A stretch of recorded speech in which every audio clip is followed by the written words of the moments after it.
हरे कृष्णा। श्री कृष्ण कहते हैं, फल की अभिलाषा छोड़कर कर्म करने वाला पुरुष ही अपने जीवन को सफल बनाता है। कर्म का फल व्यक्ति को उसी तरह ढूंढ लेता है जैसे कोई बछड़ा सैकड़ों गायों के बीच अपनी माँ को ढूंढ लेता है। कोई भी इंसान जन्म से नहीं बल्कि अपने कर्मों से महान बनता है। अच्छे कर्म करने के बावजूद भी जो लोग आपकी बुराइयां ही याद रखेंगे, इसलिए लोग क्या कहते हैं इस पर ध्यान मत दो, तुम अपना काम करते रहो। कर्मों से डरिए, ईश्वर से नहीं। ईश्वर माफ कर देता है, कर्म नहीं। कर्म से ही विजय है, भाग्य भी कर्म पर निर्भर है। कर्म है तो सफलता तय है।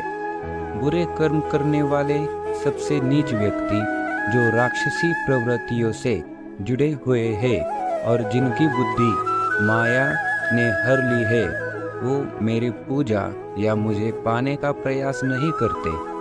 मनुष्य को परिणाम की चिंता किए बिना लोभ, लालच और निस्वार्थ और निष्पक्ष होकर अपने कर्तव्यों का पालन करना चाहिए। लोग हमेशा किसी खास मकसद के लिए ही कुछ कर्म करते हैं।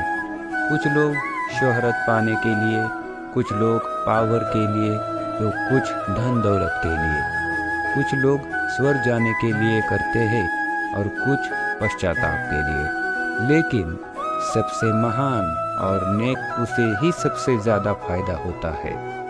बिना किसी निजी मकसद के किया गया कर्म मन, शरीर और आत्मा के लिए सबसे अच्छा होता है।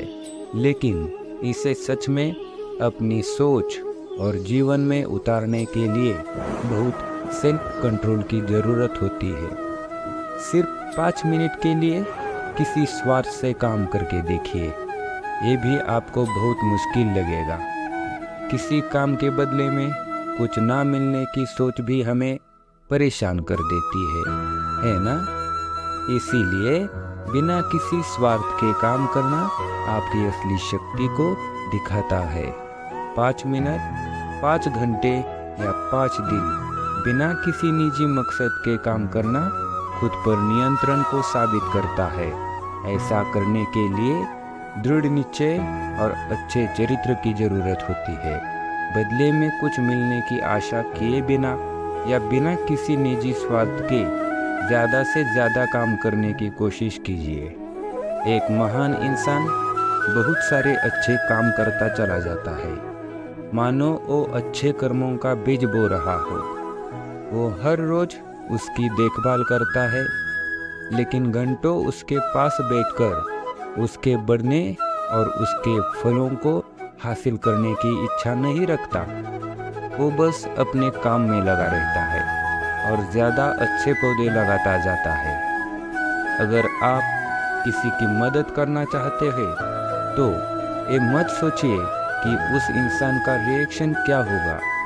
उसके धन्यवाद देने का इंतज़ार मत कीजिए या ये आशा मत कीजिए कि वो जल्द ही आपकी हैबिट बन जाएगी और ये हैबिट आपका कैरेक्टर और संस्कार बन जाएगा। राधे राधे।